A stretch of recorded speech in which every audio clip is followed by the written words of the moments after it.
থানায় এই সন্ধ্যাবেলায় এসে সন্ধ্যাবেলা না, এখন রাত 11টা বাজে। আপনারা জানেন যে এই রমজান উপলক্ষে আমাদের জেলার সুযোগ্য পুলিশ সুপার জনাব মোহাম্মদ বিল্লাল হোসেন স্যার আমাদেরকে যে নির্দেশনা দিয়েছেন, আমাদের প্রতিদিন আভিযানিক টিম 6টা করে থাকে। এই স্যারের নির্দেশনার প্রেক্ষাপটে আমরা আজকে একটা তথ্য পাই যে কিছু লোক, বাইরের লোক যারা বিভিন্ন প্রসাধনী সামগ্রী ফেরি করে বিক্রি করছে। এই তথ্যের ভিত্তিতে আমরা সোর্সিং করি। আমাদের কুলাউড়া থানার একটা বিশেষ টিম ওসি সাহেবের নেতৃত্বে আর আমার সার্বিক তত্ত্বাবধানে আমরা কাজ করা শুরু করি। আজ বিকাল 4টার পর থেকে এই এখনো পর্যন্ত আমরা সর্বমোট 6 জনকে আটক করেছি।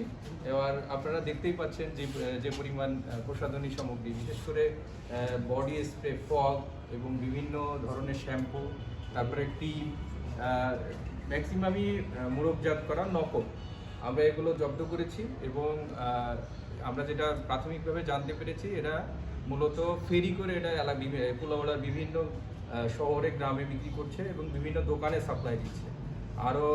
আরও যে তথ্য পাই, এই যে 6 জনকে আমরা আটক করেছি, এদের বাড়ি সবারই কুষ্টিয়া থেকে কুলাউড়ায় এসে এই বিজনেসটা করছে। এই সিন্ডিকেটে আরও কারা জড়িত আছে তা আমরা তদন্ত করে দেখব এবং এই 6 জনের বিরুদ্ধে আইনানুগ ব্যবস্থা প্রক্রিয়াধীন আছে। আপনাদের সকলকে ধন্যবাদ, আমাদের সাথে থাকবেন। আর আমার এসপি স্যারের সার্বিক নির্দেশনায় আমরা এই কাজটা করছি। আরও কাজ হয়তো হবে।